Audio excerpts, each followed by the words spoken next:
rolling in 5, 4, 3, 2, 1. Hello everyone, welcome back to Weekly Cinema. I'm your host, Gabe Late, here with my co-host, McKenna Coleman. We are back. We are back and graduate in 42 weeks. Today, we have a really fun episode to kick off the last season that we have been holding off for a few weeks now. We went to see the movie really early on when it was out, because we wanted to be ahead of, the curve and be ahead of the trend. Nope. We're late. We're officially late to the party, but whatever, because we still have some fun stuff to contribute to the discussion. But today we are talking about Superman 2025, directed by James Gunn. I'm excited. It's gonna be fun. But before we get into all that, let's do some little catch up with each other. So, kind of how have you been? How have you been recently? Okay. I have been traveling a lot this Traveling summer. a lot? I have been so busy. And that's kind of why we haven't been able to kick off the show as early as we would like. Yeah. And especially you guys know with senior year, that comes with college. So college applications and everything. I have been busy with college visits like all these couple past weeks. Yeah.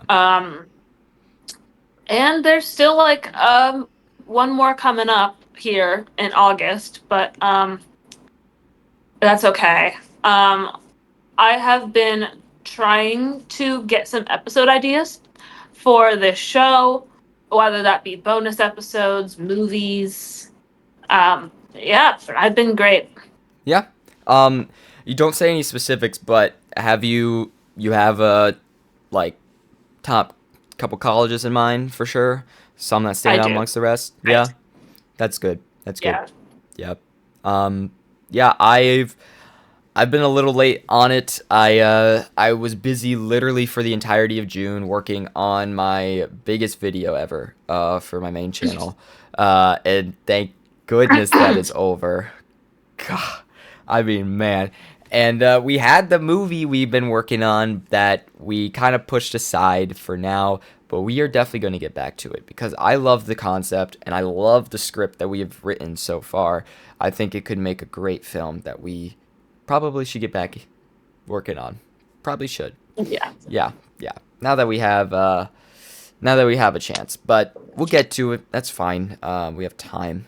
I'm actually really, going into we got 2 weeks before we start. So, well, actually, when this episode comes out, we'll have a week left of school before school starts.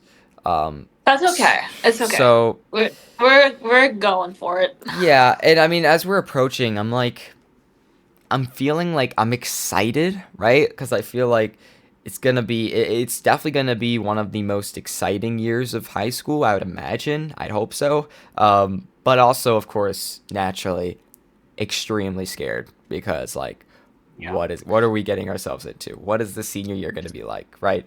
We have experienced three different groups of people, of friends and stuff, go through senior year already, and now it is our turn, right? It's crazy. It is crazy. Yeah. I think I talked to you about this. I don't know if I did actually. How Oh yeah, I think I did. We were talking with Ava before we left we finished junior year. We were talking about how graduation speakers, how you had to audition for that, and we were saying if we were interested in doing that or not, right? And I'm still unsure. A lot of people want me to do it, but I really don't know if I could speak for the entirety of our grade. I feel like that's a pretty big shoe to fill, and a pretty big role to take on, man, there's no way. I don't think so. I'm not super well known in the school, I'd say, but yeah. It's enough, but I just don't I don't know, that is really big shoes to fill, and I don't all three of us are great speakers. I can say that for a fact. But Yeah. in front of our entire class, I don't know. Yeah, in the most important time of probably a lot of their lives, that's crazy. Like that's a crazy. Oh, you're falling. I heard that you got a notification. You think we're like, whoa. There we go. Okay. Um.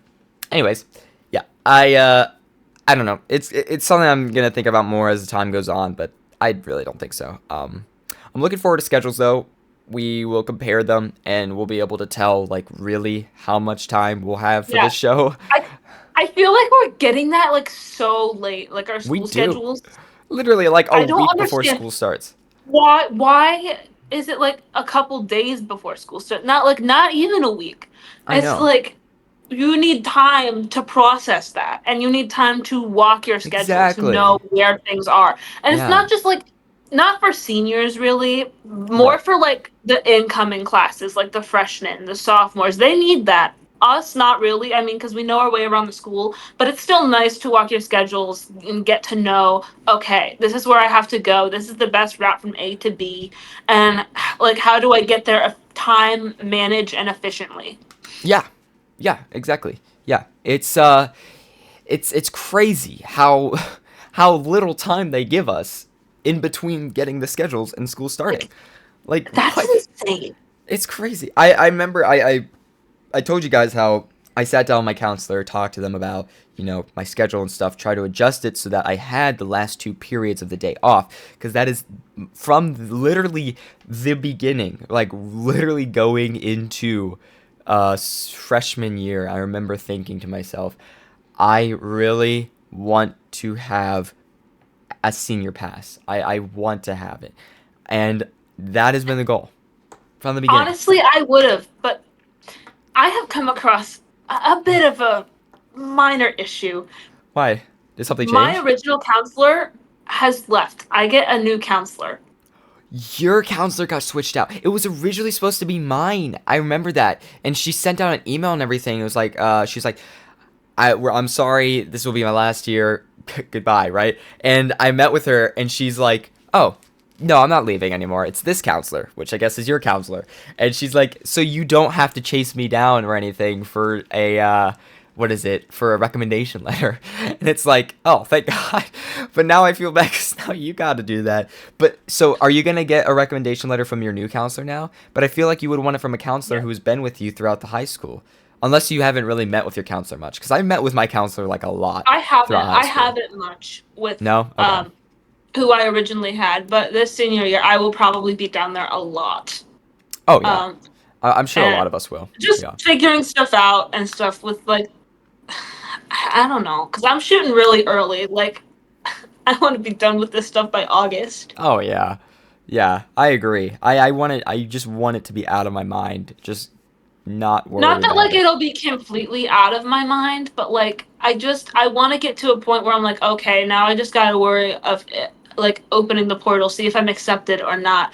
It's not like, oh, I have to prepare this application and I have so and so until this deadline and this deadline, because for all the schools it's different, and It that's is. something that's really, should I say, difficult to keep track of unless you really pay attention to it. That's true. And I don't know. So, but applying to colleges, like I feel like sometimes you have to apply to this part of the school of what major you're interested in.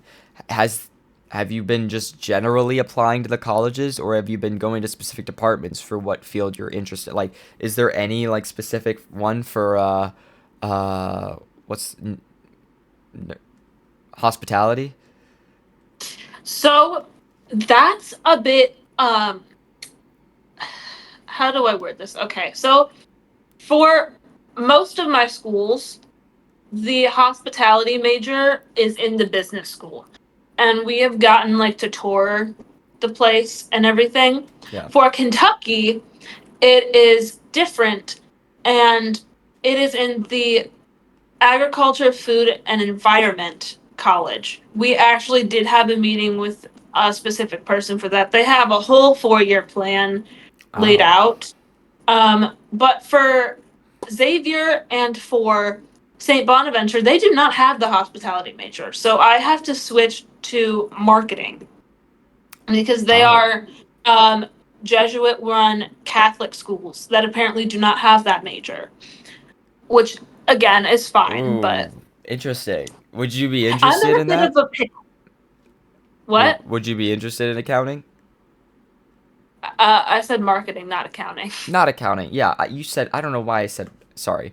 Would you be interested in yeah, marketing? I mean, yeah, that's my second choice for a major for all my schools, but hospitality is like the number one. They get me in the same doors, and I can be flexible with it to get good jobs after I come out of college. But really, I mean, hospitality is the first choice. Yeah, I feel like marketing is kind of fun too. I feel like there's like a little creative aspect to it too as well, right? Cuz There's like like a whole bunch of different fields in that too. So, yeah, yeah. So I um, mean, I'm sure it's a very versatile degree to have.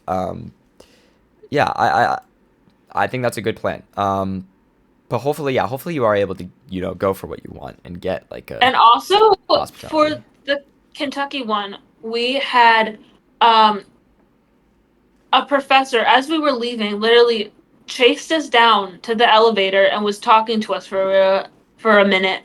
She was actually a professor in the hospitality and management field. Oh, Um, and she kind of was like explaining everything, and she's like, I have people who internship at the Marriott and the Hilton, like hotels. They just got like billions to gifted to that part of the school that they're now thinking of doing a student run hotel on campus. And whoa. they have, and I'm not done, they have, they're redoing the entire like building for that. They also have a student run restaurant that you go through the different positions like manager, server, hostess. No way. It's insane. That's really And cool. that's just for one class. And that's six Wow. credits. Wow. That's awesome. It's That's actually really crazy. awesome. But it's Dang. really cool.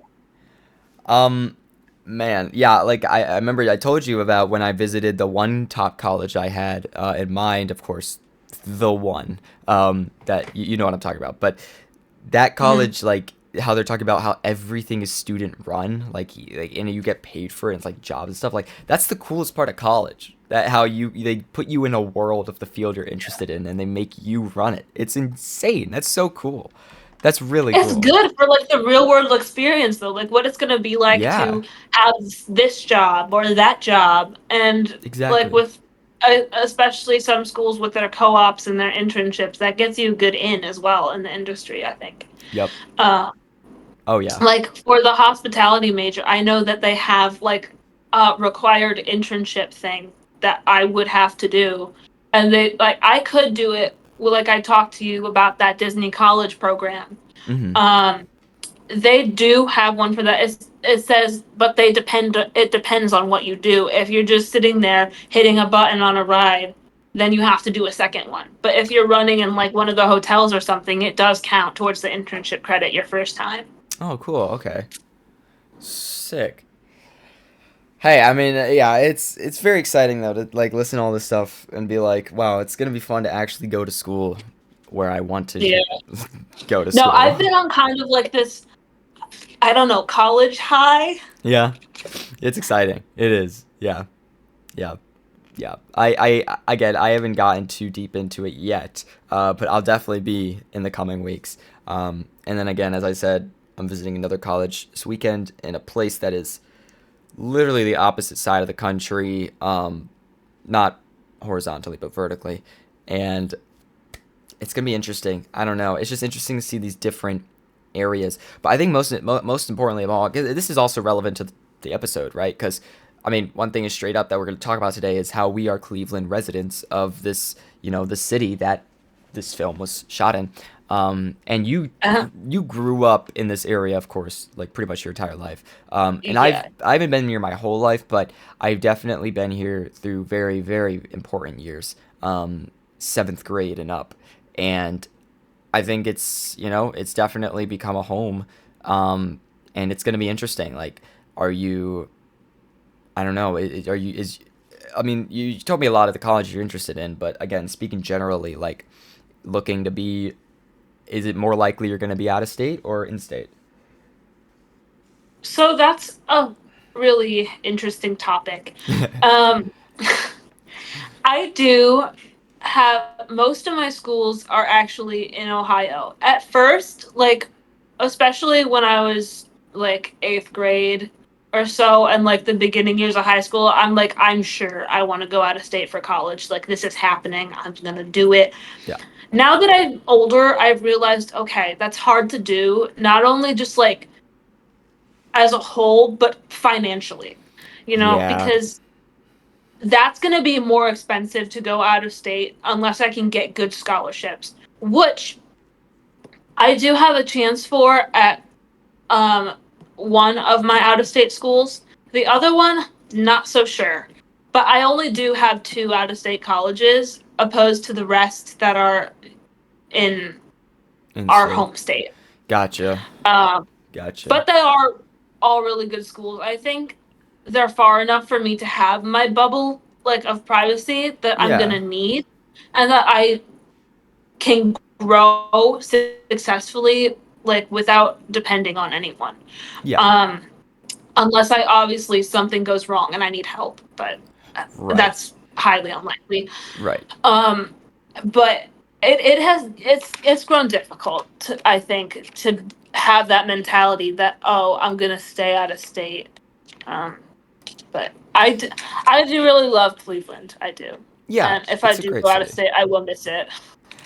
Yeah, I'm not gonna lie, I've been really adamant about going out of state. But I think I've come more to terms with the fact that yeah, financially it's gonna be difficult. I know it's going like of course we're gonna try everything we can to make it happen. And of course scholarships is pretty much one of the main routes we could take for that. Because otherwise it's impossible to spend that much money on college. Like I mean, it's just it's not only Right. impossible, but it's unrealistic and it's dumb. Like you really should not be spending that much money on college. And I would much rather, spend a lot less on college, so that I don't have to worry about it as life goes on.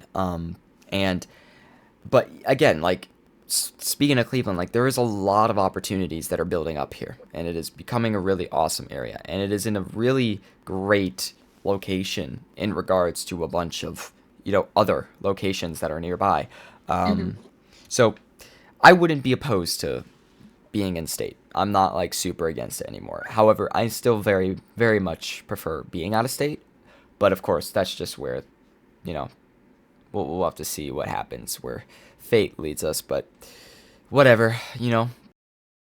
Well, you know, we have a lot of experience in the city. We have a lot of experience in the film industry, and the film industry has had a lot of new, comeuppance in our little humble Cleveland, and that is really exciting. But it has had a long history. So I'm very excited to talk about that in particular because this movie, again, was shot in our home city, Cleveland, Ohio, and we are really, really excited to discuss it. So without further ado, let's get into Superman. So McKenna, can you give us do you have like the synopsis up? Maybe I Um, might have that up. hold on. Superman must reconcile his alien Kryptonian heritage with his human upbringing and reporter as Clark Kent. As the embodiment of truth, justice, and the human way, he soon finds himself in a world that views these as old-fashioned. This is so James Gunn directed this movie. If you didn't know, James Gunn is an amazing director, um, who has had multiple other great films in this industry. Um, and this movie also stars David Cornsweet, Rachel Brosnahan, and Nicholas Holt. I'm sorry if I butchered those No, I names think those are because I actually have never perfect. been good with those. Yeah, you're good. Um, yeah. Yeah, and it So, came out a few weeks ago, and oh yeah, July 11th. So yeah, that's how late we are to this. that's how late we are. Yep, yep, yep, yep. Even though we honestly did see it around that time, but We Whatever. literally saw it on like, wasn't it like the 13th that you're like, hey, do you want to I go think see it this was. movie? And I think it was. Yeah. we went to go see it, and then we're like, okay, we're gonna do this episode this next week. We're gonna jump on this horse, and so we tried to. Did that work? Absolutely not, It did not. because we're here right now, right at Yeah. this moment. Yep. Yep. This episode will be coming out in August, so that's really funny. That's how long it took us. Anyways, so with our super early to the party here review, we're gonna be talking spoiler free for a bit, and then we're gonna get deep into spoilers. But again, we'll make sure to warn you. So with that, the craze that is Superman, that has kind of blown up recently. Let's give our personal reviews on the film. What did we think about it? Again, without getting into any spoilers, just a short, little, sweet review. So McKenna, how you feeling? Okay, so this film, I think, was a really great rendition of Superman. In the past, we've had like, um, what's it called? Man of Steel. That is way more hardcore. This one was closer to the comics, in my belief. Um, it was much more lighthearted. Um, of course, it had its moments, you know. Sometimes the plot was a little haywire, but for the most part, I think this movie stuck to a great plot line. Um, and yeah, so that's my quick review. Without getting into anything, because Yeah, I want to yeah, be careful with my words here. Um, but I overall, I'd say this movie was like an 8.5 range out of 10 this time, that's right. because it is really hard to do this on a scale of 5. It And is. that is, I feel like we mentioned that in the earlier Yeah, rendition we did of this episode, we but tried we're doing the letterbox switching. scale for the So, entire show, and then like yeah, the first rendition of this episode, we're like, let's change that. Let's do 10, because I think that's much easier. Anyways, I feel very similar to you. I loved the film. It was actually really awesome, and it was genuinely it was just a sweet experience. I know a lot of people got emotional over this episode, over this movie. And I didn't get like I get like easily emotional over movies, but I didn't really get super emotional over this. I just felt like that. I got a different feeling. I got that heartwarming feeling, right? It just hit you in the chest. And it's like, oh, that feels nice. That was sweet, right? Especially towards the end. But yeah, the film was awesome, very action packed. It was, again, as you said, it was such a much more like I feel like it's just such a much more charming Superman. It really felt like. And again, that I don't have anything against any of the other films, right? Like, I still think that Henry Cavill's Superman is a great Superman. But it's not in the way that I honestly prefer. And I know people do have a lot of gripes against the Snyder cuts of not only Snyder, but I guess just any of the earlier renditions of DC. And it felt like a lot of people said that DC has come back after this, and I kind of partially I agree. I like this direction. And it was kind of funny because I remember hearing in an interview, James Gunn said that he actually sat down with Henry Cavill is Cavill. pronounced like travel. Cavill. Okay. I had to look that up. I just didn't want to butcher his name. Okay. We're going to cut that out of the episode. But anyways, um, I remember seeing an interview where James Gunn sat down with Henry Cavill and actually straight up, like, James Gunn said that he told him, like, you're not going to be Superman anymore, and like had to be the person to tell him because of course James Gunn was taking the DC in this new direction and brought in David Cornsweet. And mhm. it's a bold move, but it happens. There's just every generation has its Superman, and it's gone through so many iterations. So many different actors have played the part, and I really like this new iteration. I think David Cornsweet is literally Superman. Like, he is Superman. He embodies the character so well in this film, and he seems like such a just a heroic figure, and it really did make you feel hopeful. Like, it made you feel like, man, I wish Superman was real, right? Like, it's like we could really Yeah. use a Superman. um No, I agree with you.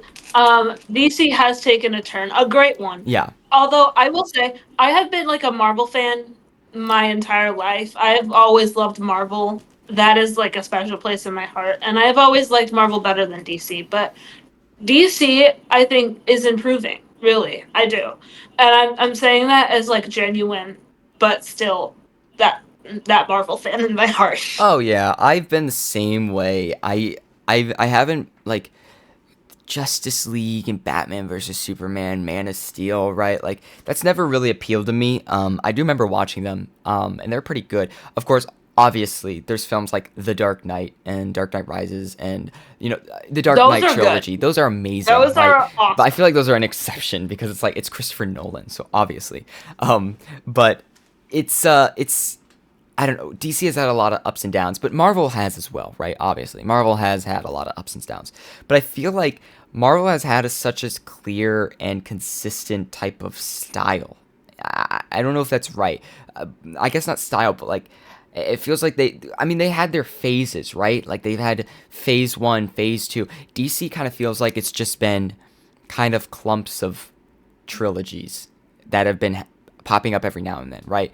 Like, the Dark Knight trilogy is so separated from everything else, it feels like. I feel like that Batman. I could be completely wrong because, again, we're both Marvel fans here, but based off of what I know, I don't think the Batman, or, I mean, of course, Heath Ledger's Joker, rest in peace, GOAT, but he didn't appear in any other films as well. It was just such a secluded little part. And I feel like that happens a lot. It just happens a lot in this world.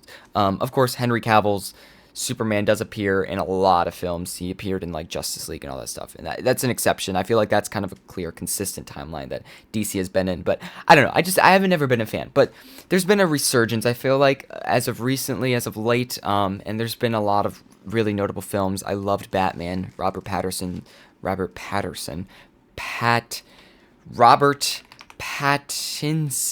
I do this all the time.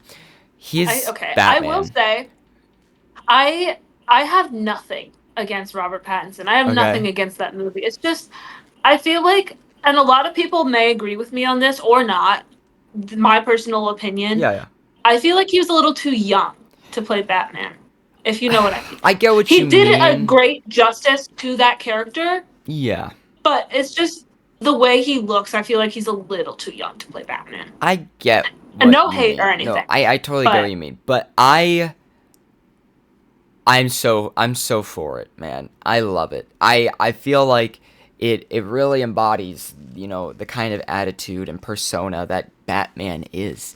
And this is not a Batman review. I don't know why. I just don't mean to go on a tangent here, but it brings up a great point that, like, I feel like DC is kind of going in the right direction where they're giving these solo films and stuff. And I'm sure they'll do a big come together film in the future with, the new James Gunn DC.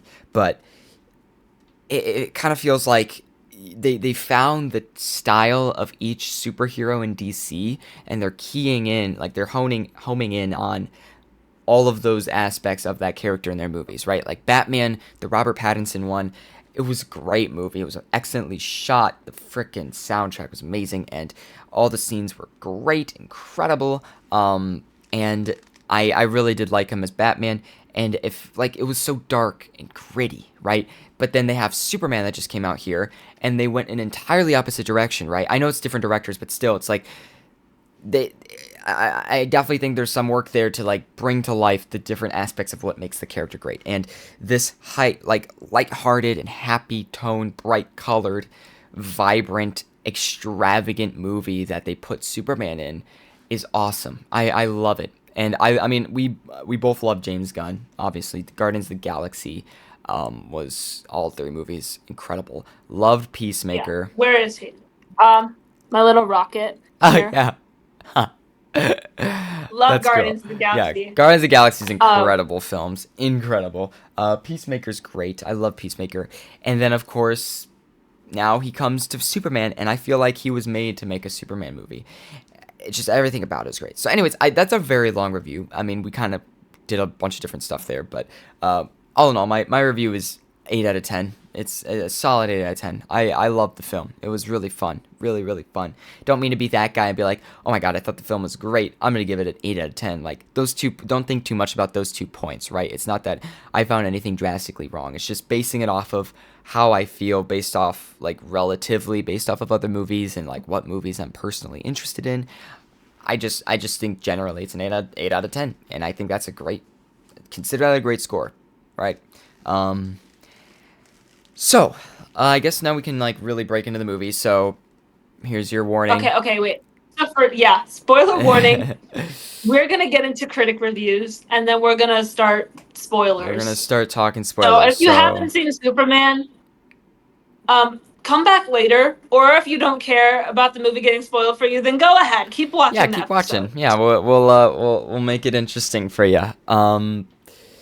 Anyways, yeah, we're gonna talk spoilers, but yeah, let's hear the critics. What do the critics have to say? What did the critics have to say? Oh boy. Going in order here. Okay. From what I see off of my screen. All right. IMDb, which we consistently almost always use our synopsises for, when we look at movies, gives it a 7.6 on the 10 scale. 7.6. That's pretty close to what we said, so that's fair. Okay. Rotten Tomatoes gives it a whopping 83%. Okay, Rotten Tomatoes is also on par with us. Now, here's the kicker. Oh boy. We have a certain club on this show, if you guys are not aware, that comes and births from season 1. And that is the Metacritic Hate Club. Why, you may ask? Just watch our other episodes. We can't stand Metacritic. I don't know what it is about Metacritic, but they are always so out there with their reviews, either up or down. It's usually down. They're usually overwhelmingly negative for no reason, and it's like, no matter what it is, the though, outlier? they always disagree with the general They public. always do. So do you want to hear this? Oh god, yeah. 68 out of 100. That's so crazy. That's so random, man. Why? They're always so off the rocker on these reviews that I feel like it's almost... Now give me a minute. Oh. Here. I mean, I'm going to bring back something from the first season, and I completely forgot what they gave it. Okay, no, never mind. It's closed. But, you remember the 3rd episode of our first season, right? How could I forget? Mr. Timothy Chalamet. Yep. Wonka. Metacritic gave that a 66 out of 100. Which is, I thought it was way off, but, I mean, yeah. But, I mean, for Wonka, the other reviews were not as great. Like, the general public didn't like it that much, including us. Some people liked it, which is great. But, I mean, not everyone's cup of tea. I thought that Metacritic score was, like, way higher. So that's why I wanted to compare. No, there was an episode where we thought the movie wasn't great, and their score was... I can't remember what it was, because we don't usually say that movies aren't good on the show, because we usually just take recommendations and go for movies we've heard is good. But there's a couple times where that's happened, and I do remember, like, there was one where Metacritic was, like, unbelievably high for no reason. It's just Metacritic is always the outlier. I'm telling you, we have to do an episode this season where we dive in, like we did with the Criterion Collection. We have to dive into Metacritic and see what is the cause of their cynicalness. I don't understand. It's insane. I don't get it. Yeah, but anyway, so there's that. So yeah, that's the critic reviews. Yeah, there you go. All right, so I know, like a heavy spoiler warning let's get from now into on. it. We're talking heavy spoilers, so this is your final chance. Anyways, all right, so Superman, Superman. So what I don't know. I'm trying to think what we think. It's been a bit now, unfortunately, but um, we'll talk about Cleveland's inclusion and our personal connection with the movie later in the episode. So you can skip to that if you're interested, because we know people who were in the film, and we know we have had attempts to get into the film. There's a lot of stories there. So we'll talk about that after this. But let's talk about the general movie first. What we liked, what we disliked. I think one of the biggest parts that kind of makes this movie kind of stand out with James Gunn's unique style is the camera work. The like super close up yet wide angle, fast moving shots are really impactful, and I love it. It's honestly it's great. And it matches Superman's kind of thrill very well. They did it in a great way where like you could feel the speed that he was going at, and you could feel the danger that was in the air. I don't know. It was great camera work. I really really enjoyed it. Um, and his suit was awesome. I know I we're not. I'm not a crazy like I'm not a crazy comic book fan to the point where I'm going to be breaking down suits throughout different iterations. I know there's people who do that a lot, and I'm really impressed by those people because I mean that takes a crazy amount of and I don't know energy and focus. But I mean I thought it looked great in this movie. I saw some like there was an image of the close-ups of the suit, and the design is like a bunch of mini Superman logos kind of like spread throughout to give it that kind of like texture. That was so cool. That's awesome. That looks so sick. So sick. So I thought that was really cool. Um I don't know, what else did you really like about the film? Well, first of all, I'm gonna kind of like piggyback off what you said. Okay. Um, for like the speed thing and the angles, and I know you talked about this Mhm. in the first rendition of this episode, but I'm gonna bring up this scene again, Okay. you know, just in case we forget. But when you said when he does the "Hey buddy, eyes up here" scene, that they waited to like tilt up for that, and that I think was so crucial Yeah. to that moment in the film. That was a big Then that way you could really like, oh, okay, it's not going up with him, it's going up after him, so you can see the speed here. Oh yeah, right. It gives like it makes you really feel like you're there. It builds a lot of immersion, and that kind of like that was a big trailer moment I remember, and it was it gives you chills where it's like eyes up here, flies up, looks up, flies up with him, looks down, flies down with him, punch. It's so cool. It's so cool. It's sick. Another thing I really did like about this film was it had great humor and it had a great soundtrack. Those Yes. those two things I really did love. Especially the Green Lantern guy and his Yes. what was it, the Justice Squad The Justice thing? Gang. Yeah. Justice Gang. I was close. Yeah, close enough, close enough. Justice Squad, Justice League, Justice Gang. Um Yeah, yeah, the Justice Gang. yeah, And especially the part where he's trying to make that name a thing, but yeah, no one else agrees with yeah, him. yeah, yeah. And And then at he the was talking to one of the other characters, and he goes, "Oh, I love that name." And he's like, "You're a part of the team now." yeah. That's what I was about to say. At the very end, where the guy that Superman saved in the glass cubes, it's like he he comes up to him and he's like, I I love that name. And he's like, yeah, yeah, you're in. It's so funny. I love Nathan. I don't know how to say his last name, like Fillion. His performance was incredible. He was in a show I absolutely adored, and I talked about all the time. I remember talking to you about this, I think, but a series of unfortunate events, and I first saw Yes. Nathan Fillion in that role as God, I haven't seen that show in a while. I'll have to watch it again, actually. But I first saw him in that show, and I thought that was incredible. Like, to see him in a movie like this and see like his humor, because I haven't seen him in a lot of other stuff, and he's just so naturally funny. And that haircut is incredibly funny. It's so good. I love it. I don't know what that's about. I don't know if that's comic book accurate. I don't know if that's just a decision that James Gunn made. I don't know the logistics of it, but I loved it. It was awesome. That was really good. Another point I'm gonna bring up, it's adding onto the humor bit. Hmm. The fight where Superman couldn't make it with the two countries, and I'm forgetting the name right now. Um, Yeah.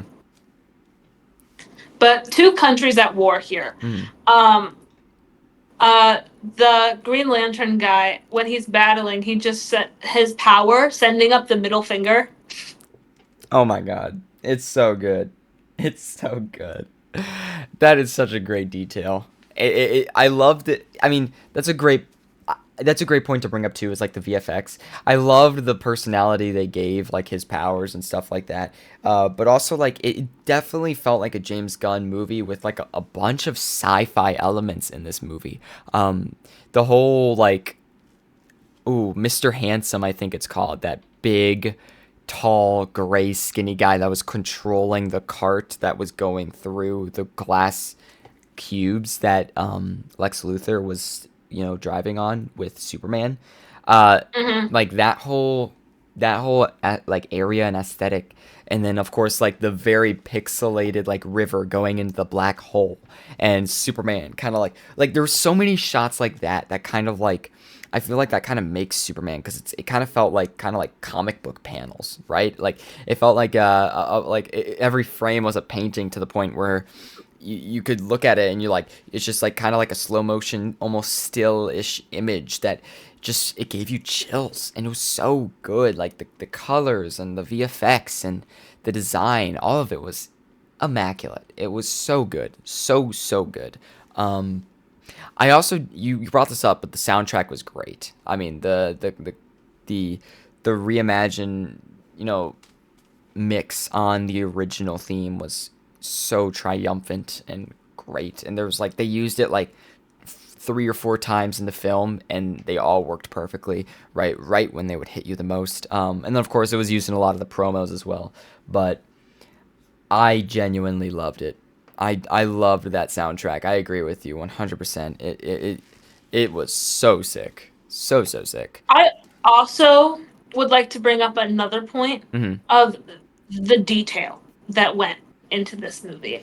Yeah. And this specific scene, again, we mentioned before in the first rendition of this episode, but the social media girl, and what was his name? The kid from Social Dilemma is what I'm gonna Yeah, so say, because Jimmy Jimmy or Jimmy something. Olsen, and then the girl was Um, Eve. yeah, yeah, Yeah. the selfies.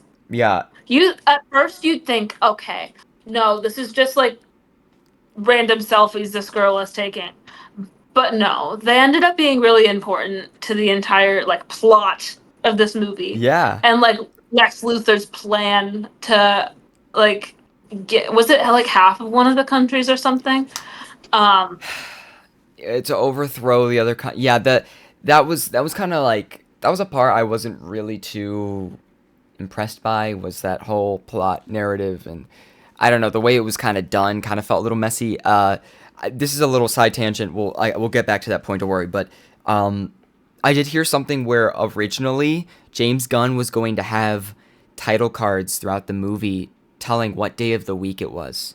So it was going to say Monday, Tuesday, Wednesday, Thursday, Friday. And I feel like that would have been great. That would have honestly helped feel a little bit more, cohesive and comprehensible about what was going on, because there was so many like moments where we cut to like different points in time, and it felt like, I guess not like super big jumps in time, but kind of like a few hours within. Like it felt like when there was moments where we kind of needed to know when this was happening, it felt a little confusing. It was like, oh, it's the next day. Oh, it's the next day. Yeah, like it's like it kept jumping, and that was like one of the main gripes I had. It was just the pacing or the plot. I don't know what it was, but there was something that was definitely off with that. But anyways, yes, Eve was a great character choice. I loved that, and I love the detail of how Jimmy pulled all the girls, and Lois was like, how do you do it? And it's just it's such an effortless thing, and it's so incredible. I love the little detail, the trivia about how Jimmy Olsen, the guy who played him, which was Skylar Gisondo, who was in The Social Dilemma, he was originally reached out to play in this movie, and he thought that he was going to be Superman. He thought he was going to play the role of Superman, and it was so funny. He genuinely thought that, like, because his agent didn't tell him, it was under like a code name or something. I can't remember what the code name was. I actually remember when they were filming here, and there was a code name when we were auditioning. But anyways, he didn't know he was for Superman, and it was really funny, like, to see that little fact, because, like, to imagine him as Superman is incredible. It's so funny. Yeah, no, it's just, I think it was a great dynamic, really. I loved it. Um, I love how they made a important use of her character, and it was like actually like a full character with emotions and, intentions, and she wasn't just a random comic relief. I feel like that's what James Gunn does well. He kind of gives these comic relief characters a lot of depth and, reality to them. Another thing he does well, though, is animals. He is oh, the really, dog! really good with animals, and Oh my god. I loved when the dog was just chewing Crypto, up the man. cameras. Yes, yes. And Mr. Terrific is like, you brought the damn dog. Like, it's so funny. I love Crypto. Loved it, loved it. And Oh, I did you he see was so that? cute. You see that fact of how, because Crypto was like, it was like I don't know what it was. It was either like, I think he said how, James Gunn said how Crypto was like inspired by like his dog that he adopted, or not that, or it's like that's how like it was. I don't know, but if you did you see that fact of how it kind of like it resulted in a boost of dog rescues in the last couple of months because of this movie? No, Like, that's incredible. That's really that is cool incredible, though. to show Yeah. like the impact that film actually has. It's great, and I thought that dog And was this so cute. industry is a powerful thing. It is. It can be. Film is a powerful thing. And It is the greatest way to, convey messages, and to be a great way to kind of a piece of activism, or to urge people to do something. All the above. Like, it's great. That's why I love film. Film is a great medium. But yeah, Crypto was a freaking amazing dog. And I don't know how much was CGI. I don't know how much was a real dog, but I couldn't really tell. It fit in with the really cartoony vibe that the film had throughout. Even when there was moments where the dog obviously wasn't real. But yeah, I loved it. And I think, speaking of like characters like that, Mr. Terrific, pure aura. That guy is, I don't need help. yeah. I loved Mr. Terrific. I would love to see a whole movie about him. Eddie, or is it Edi? I think it's. I've never heard someone be called Edi. We're horrible at pronouncing things on this show. Eddie Gathegi killed it, man. Absolute boss. And who was the other one? Hawk Girl.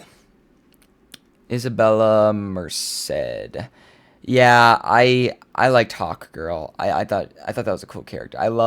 We talked about this in the first version of this episode, but I like how she kind of threw the president of that country just out, Yeah. and she's like, I'm not Superman. And I think narratively that's a great way to kind of like justify kind of having people hurt in a Superman film.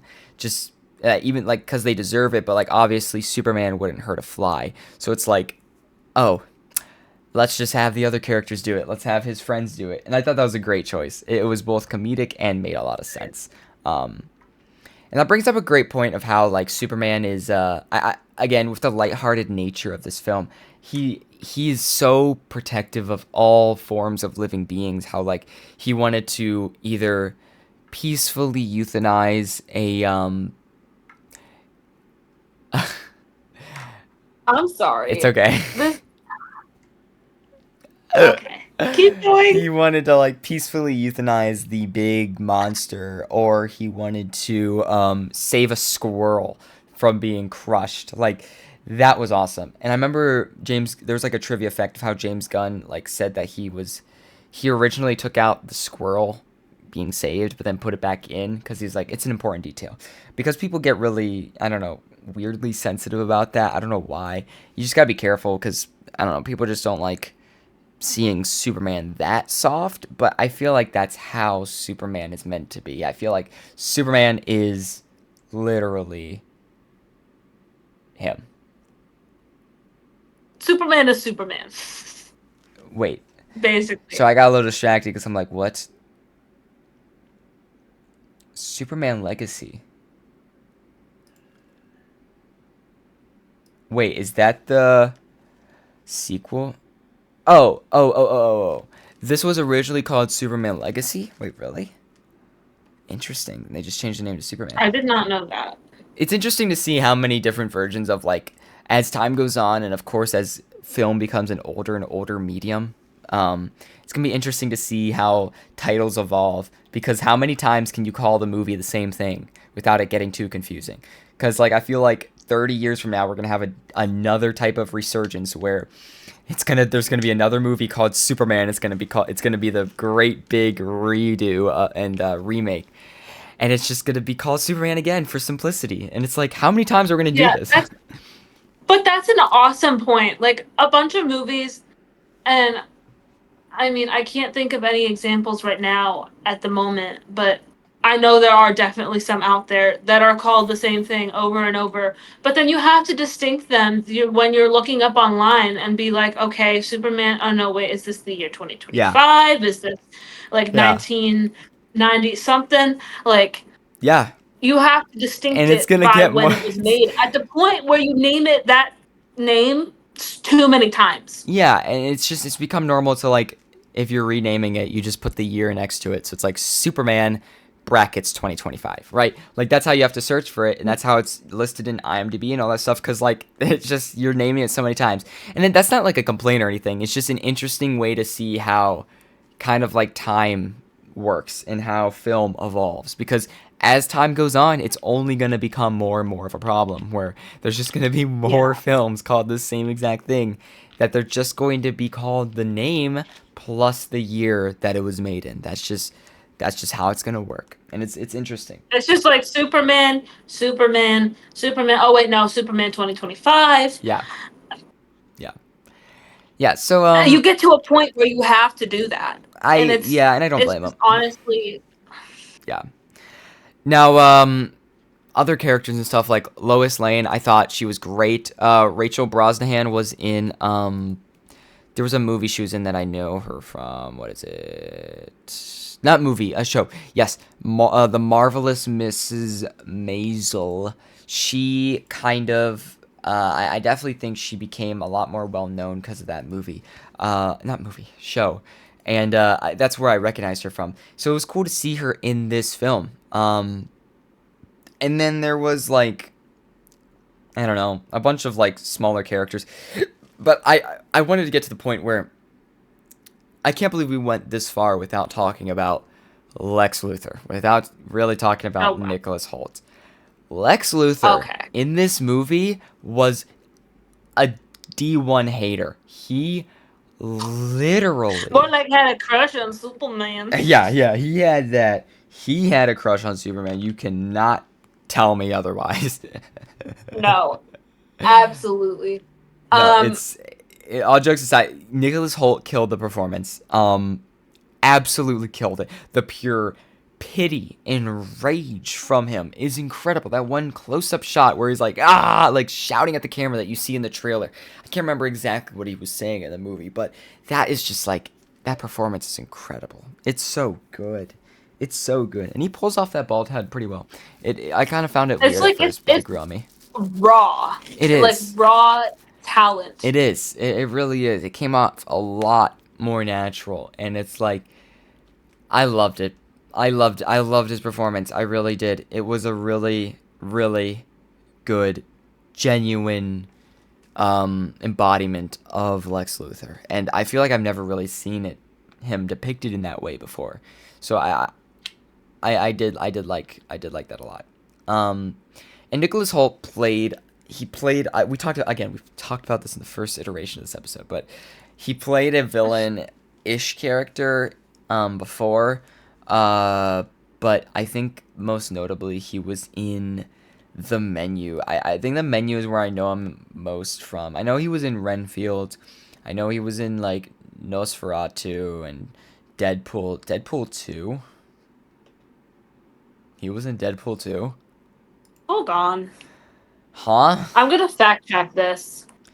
Nicholas Hoult in Deadpool 2? Who did he play? Oh, give me a minute. Was it like a... Wait. I'm not. Yeah, I don't see him. I don't see him. Are we sure that's a thing? Oh, Beast? He played a beast. Okay, it must have been a cameo thing. Anyways, Anyway, that's so besides the back point. to Lex Luthor. Yeah, he was a great character in this. I don't know. I do wanna Everyone say- killed it. Yeah, go ahead. I'm bringing up another point from the first reiteration of this this episode, and I feel like we're doing that a lot, but like that's kind of how Kind of it's what we just have to do. gonna go. Yeah. The moment, and this is like a heavy spoiler moment, so if you haven't watched the movie, I'm sorry. It's okay. We warned them. But when Superman is fighting Superman, he takes off like the helmet, and it's like he looks like Anakin Skywalker. He I turn does. to you in the movie theater and I'm like, so was Lex Luthor thinking about cloning Anakin Skywalker, like Darth Vader, Yeah. or Superman? Yeah, What is going on he here? looked just like it. He had that look going on. I'm not gonna lie. That long hair, the dark, it's... You cannot tell me that was not Anakin Skywalker, Oh, because yeah. that man was like a clone Oh, of yeah. Anakin Skywalker. Oh yeah. Oh yeah. I did like that. Speaking of that, though, I did like that little twist. I was not expecting that was a clone of him at all. I thought that was kind of cool. But yeah, that very true. Very, very true. It looked just like him. I remember you saying that too, clearly. Anyways, now let's get into the real special thing that we bring to the table, personally, and that's that this movie was filmed in Cleveland. Of course, it was filmed in a lot of other parts as well. Like there was some in Columbus, some here, and some there, whatever. But mainly Metropolis itself is played by Cleveland. Like, you can clearly tell the skyline is Cleveland. It's incredible. There's so many times throughout the movie where we looked at buildings and we're like, wait, we go there all the time, or I know that place, or I literally saw the place that my dad works in the movie, which is really funny. The exact building. But it's like, it's so cool. It's so cool to see the place you live on the big screen. It's crazy. It's so crazy. Yeah. And I know, like, the whole reason Superman was born in Cleveland. Let me get my facts straight real quick. Not like, I don't know, like, character-wise, but like the writers, Superman co-creator Jerry Siegel grew up in a home off East 150th Street in what is called the Glenville neighborhood on Cleveland's east side. So there's like a whole house that is like a memorial to the birthplace of Superman. And all these years ago, it just originated in this city. And so it's cool that, like, James Gunn recognized that, brought it back to its roots, and filmed a lot of, based the entire Metropolis in Cleveland. I thought that was awesome. When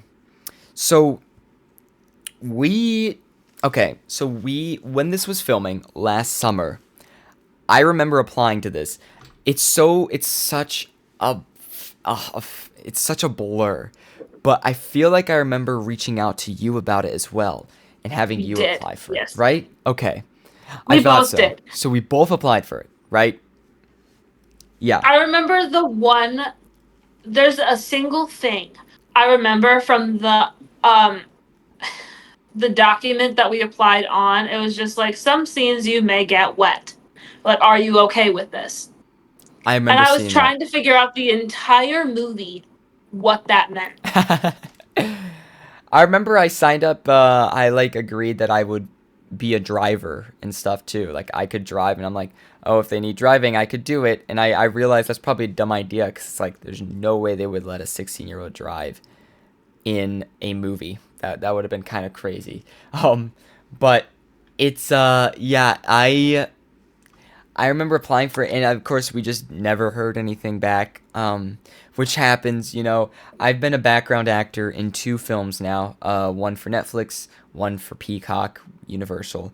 And that was White Noise and Shooting Stars. I appeared in Shooting Stars. You could see me in the background of that movie, but you can't see me in White Noise. However, both of those were like really fun experiences, right? Like you got to meet actors on set, you get to be on set, and just being a background actor is like so fun.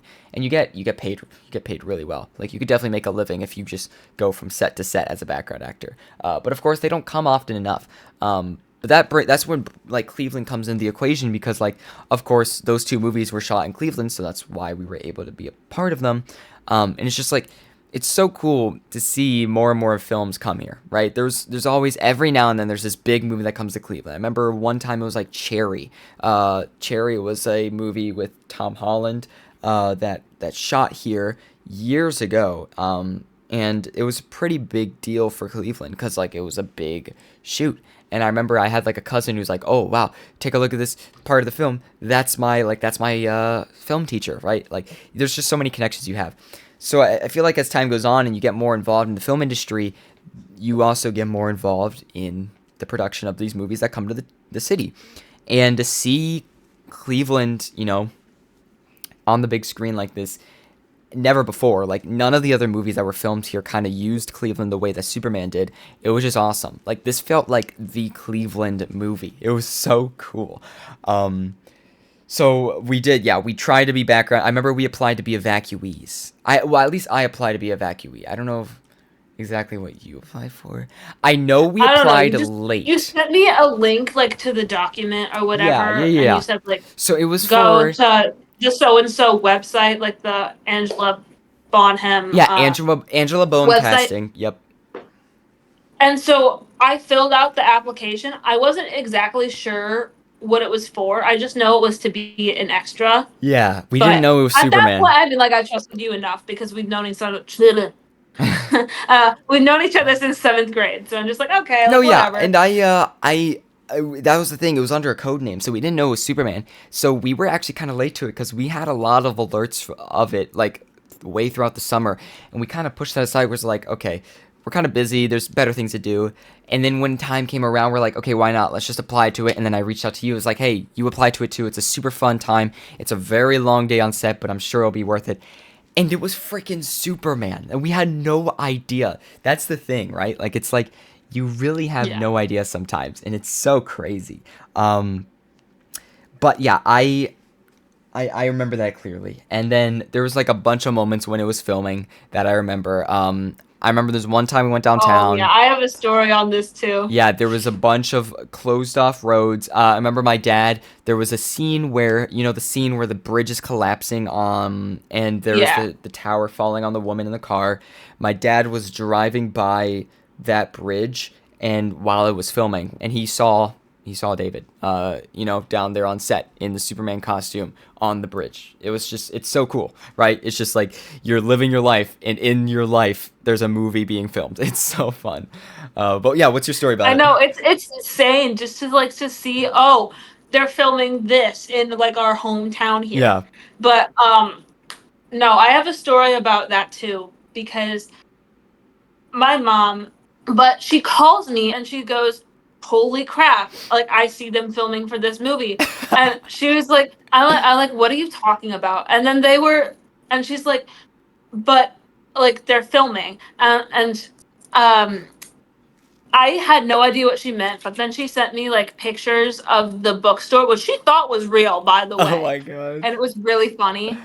But then another day, she calls me again, and they were filming like a car crash scene, Oh yeah. like where the car drops and like completely like Yeah. crushes, and it scared the crap out of her. And I was just like, "Are you good?" That is crazy. I mean, I'd be scared too. I'm like, wow, there's like actually fight scenes happening outside, and you're like, wait, it's for a movie. Never mind. It just takes a while for that to hit you. They don't warn you ahead of time. They definitely don't warn the entire city that they're filming a movie. But it definitely causes quite a stir. Um, but man, what a No, it was really funny funny when I heard experience. that. Yeah. We also have a very other special connection with the movie. As I said, I worked on a I was an extra in a movie called White Noise.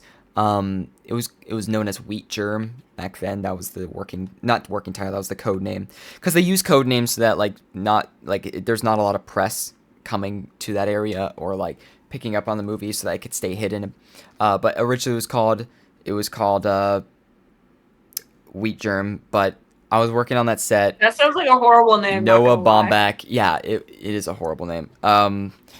And on that set, I worked with a woman named Kara Jones, and she was a background actress acting along with me, and she played my mother in a scene on a car where we were side by side with the main cast of the movie, which had Adam Driver, Greta Gerwig, the person who directed Barbie, and then the three kids in the back who were also famous actors who I can't remember the name of. One of them was from Tomorrowland, I remember, but I remember like we were in the car next to them, and it was like a set where two cars were moving side by side so that they could film in that other car, looking onwards and seeing into the car we were in, so that we were kind of like background actors. The shot wasn't used, unfortunately, so we weren't able to, I'm not able to be seen in the final cut, but I was able to, of course, meet those actors and actresses, which is really cool. But also I was able to meet Kara, who was my fake mother, and we became pretty good friends. We friend each other on Instagram, stayed connected every now and then of course, as time went on, I would see like all these different stuff that was filming in Cleveland she would be involved in somehow. And then of course the big one came around, Superman, and she, as soon as the film dropped, she made the big announcement that she is actually in the film, like straight up visible in the film. And we were like, okay, we have to try and look for her. It's going to be kind of hard to find her. We'll do our best. We went to see the movie together, me and McKenna. And to give some context, like McKenna knows Kara as well because I've told her a lot about her. They haven't met yet, but we would still love to work with her. Maybe have her on the show sometime. That'd be pretty cool. But originally, she was actually going to be the mother in our short film Paradox, but unfortunately, that didn't work out. But yeah, hopefully we can work with her soon. Anyways, we went to the movie. We were watching it, and a scene came around, and it was literally like a freaking 4 second long shot with just her crying when Superman was exposed to being a bad person originally, and she had the entire screen. Like literally, like you would think that she was like an actual actress, like that was credited in the movie, but no, she's just a background actor, and that was her. It's so crazy, like to think that all these people from around the world who are watching Superman have seen her, like, because she was on screen, like straight up, like people had to have seen her. It's just so cool. And I remember when we were there, I looked to McKenna like, that's her. I remember looking at you like, that's her. And we were like both freaking out because it was like a solid shot. It was crazy. When you told me like Man. look for her in the film, I'm just like, okay, so we're just gonna like see what happens. And that came around, I'm like, holy crap. Yeah, it blew my mind. I didn't know she had such a clear role in the film. It was awesome. And then she also had some behind the scenes work too, which is pretty cool, where she was working as a production assistant on set. So she was actually straight up credited in the film. We waited, watched the credits, and we took a picture. I'm sure I'll show it right now, but she's in the credits of the film. But then also in the credits, it's really cool to see like Ohio, shot in Ohio. It was cool to see Angela Bowen casting people we work with Yeah. a lot. It's so crazy, man, and it just makes me, it makes me happy, but it also makes me kind of sad that we kind of got the short end of the stick. We really, I honestly felt like it was like kind of a hard time for us to do it. Honestly, both our age and like kind of like the context of what was happening around that time, but also like it was just difficult to know for sure how big of a film it was because it was a code name, right? But it just really shows you to take like any opportunity that comes at you, any, like for sure, because Like you you don't never know what know. it's gonna be. You could be in Superman. It Like literally could be Superman, straight up, because it was that's what happened to us. um. Anyways, yeah. So I mean, it's awesome for Cleveland because right here the stats say of course Cleveland pages were posting about it a lot. It was a big deal in Cleveland. A lot of locals were excited about it to see their city on the big screen, and it was awesome for us too.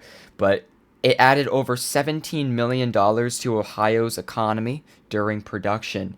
And in just 21 days, it supported 272 businesses locally, nearly $6 million in wages paid to Ohioans, and production hired 2,898 local cast and crew, which of course Kara is among them, right? Like that's like the type of people they were casting. They were literally casting locals nearby who were interested in film, for not only on screen but behind the camera, and that's just so cool, right? It's so cool. $2.8 million spent on local lodging, hotels, catering, $1.3 million spent on camera and lighting equipment, $1.7 million spent on car and truck rentals, and over $800,000 spent on local props, dressing, and wardrobe. So, like, they really based it in Cleveland, that's insane. right? Like, it's so cool. It's so cool. So cool. Good for Cleveland. Good for, our city. And I talked with Kara, on, like, in DMs and stuff after I saw the movie for a bit to talk about it, and we were both talking about the fact how like it's so cool seeing like kind of a boom of film in Cleveland, but it's also kind of interesting to see how people react to it because a lot of people aren't really taking it seriously anymore. Not anymore, but like aren't taking it seriously yet.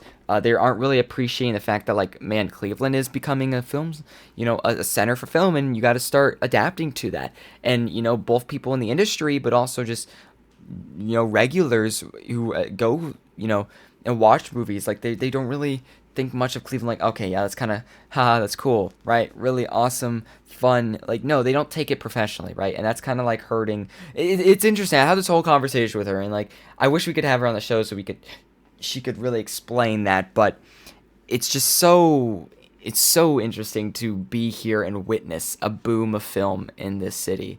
Like we are definitely in the early stages of Cleveland's, whole film economy, and the Greater Cleveland Film Commission, they do some great work for independent film, and all this stuff, Cleveland International Film Festival, right? There's definitely been deeply rooted history of film in this city, but it's definitely never felt more alive, and I can't be happier. It's really cool, really cool. Seems like the place to be. Other than L.A., New York, Atlanta, Chicago, any other big city that may be better for film. But it's cool to see Cleveland getting up there, slowly but surely. Yeah. Lastly, I want to talk about some filming locations. So I'll show some of these on screen. But Rocket Fizz. We passed by Rocket Fizz, and James Gunn on his on his Instagram, he posted how he visited Rocket Fizz during production. I remember seeing him post that, and I was like, I go to that Rocket Fizz all the time. It's so cool. So cool to see James Gunn just visiting there. And I'm sure it was so cool for the workers as well, because that's like a little nerdy store. So we stopped by there. There was also the arcade. The arcade has one of the most iconic shots in the film. The arcade is a beautiful place, and it definitely isn't used to its full potential here in Cleveland because it's like abandoned. Like it's not abandoned, but it's like like no shops in it, and I really feel like it needs more shops. I have an uncle who said that when he was younger, he worked in like the arcade, and he worked at like a cigarette stand, and it used to be so lively, and people would dress up and like visit the arcade and stuff like that. And it's so crazy to think that once upon a time that actually happened, but now it's like kind of like a deserted wasteland because I mean, you really don't go to the arcade other than the fact to like look at it and like, oh, it's cool, or to just like cut through Cleveland because it's like a cool shortcut. But yeah, that's the scene where they were flying and kissing, and it's a really cool, beautiful, beautiful shot. I went to visit it. They have a Superman logo in the ground now at the arcade, so that's super cool. They actually put it Can I there. just say, Yeah, go ahead.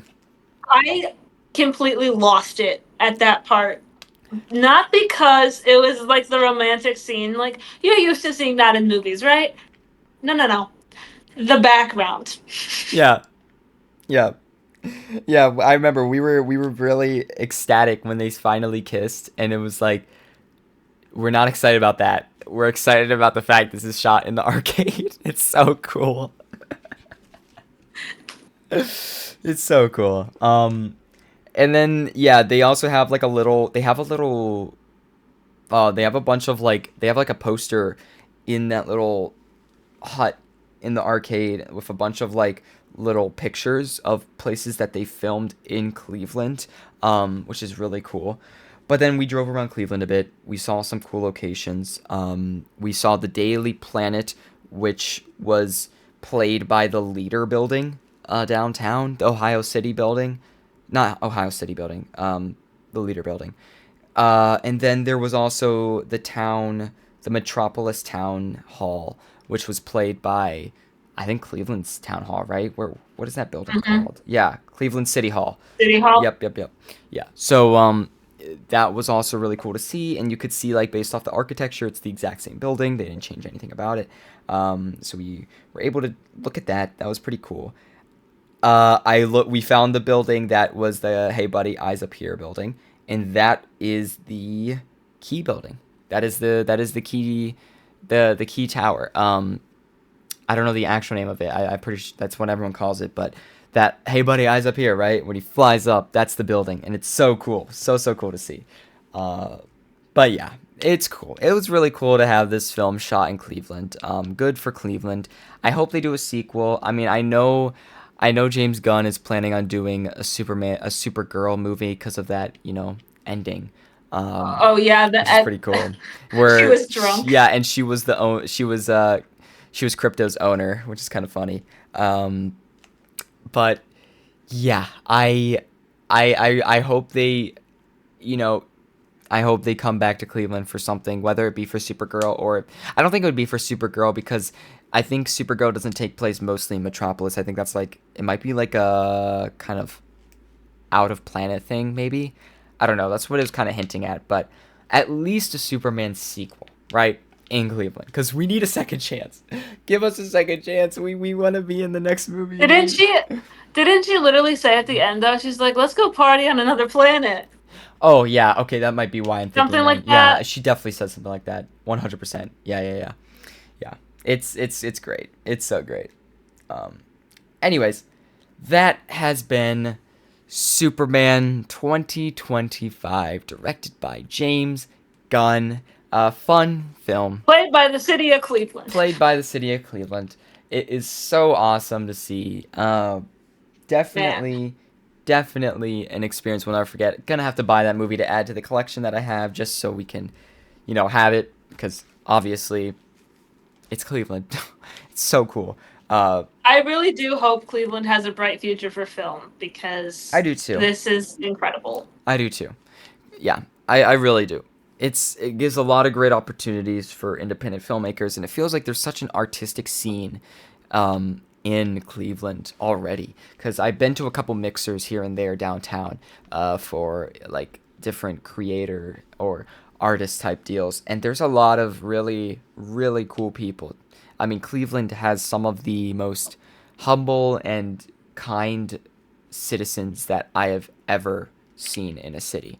It really is. It's awesome. It really is awesome. Everyone has this kind of vibe to them that is so unique to Cleveland, and it's a great place. So if you're a director that is a fan of our show, if you are a major Hollywood producer or director that is a fan of our show, first of all, what the hell? And second of all, please film in Cleveland more. We need more films in Cleveland. It is a great place to film. And third of all, please come on our show. Because again, back to our And first please point. reach out through said business email that we need to check. Oh, frick. Yeah, I don't check that often. Yeah. Reach out to us at weeklycinemapodcast@gmail.com. Come be on our show. But anyways, yeah, we'll get people on our show. Don't worry, we will. I actually, you know what's funny? Wait, I just realized this. You know how we've been talking about how I wanted to get Dead Meat, James A. Janice, on the show? Oh yeah. Yeah, I met him Yeah. at VidCon. When I was at VidCon in California this past June, I was able to meet him, say hi. I did not bring up the podcast because it was such a quick interaction. I just said I'm a big fan and stuff like that, and I got a picture with him. That was cool. I have the hat right there that he signed, which I'm not going to get down because it's all the way over there and I'm too lazy. But, yeah. So I've seen him in person. So maybe that'll make our pitch to him easier if we come to reach out to him to talk about, some horror movies on the show. Yeah. Maybe. Anyways. Maybe around Halloween that could be a thing. That would be a Like, great we could Halloween do a horror episode. segment. Yeah. Ah, that'd be fun. That'd be really fun. Well, regardless, super cool. Super cool. Thank you guys so much for watching this episode of Weekly Cinema. This was a fun one. We had a lot of cool stuff to talk about. And I'm glad we did. This was actually better than the first take we did, I'm not gonna lie. So I'm kind of glad we had a second go at this. Our first one was very unstructured. It was. Man, because first of all, the camera died halfway through. We did the entire intro episode, then we recorded half of the Superman episode. Camera died halfway through. We're like, what? And then I look back at the footage because I'm like, maybe this could be a blooper episode. But no, the audio wasn't even recording. It was literally not even. Actually, it was recording McKenna's audio, and that's it. My audio was just completely gone. So that was great.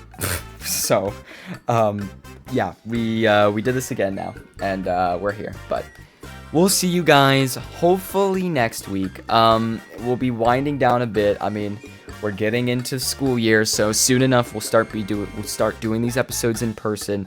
I know that first week of school will be a little bit, trying to get used to things, and especially with broadcasts and stuff like that. So I don't know if we'll immediately be able to do an in-person episode, but we'll try our best to, regardless. At least maybe within like 2 to 3 weeks, I'm gonna say. Yeah, at least. So yeah, that's it for now though. We got a couple more weeks of summer left, and then we're into the thick of it. But until then, that has been episode 1 of season 4, Superman. I'm your host again, Gabe Late. Thank you for joining me, my co-host, McKenna Coleman. and we'll see you next time. Goodbye, everyone.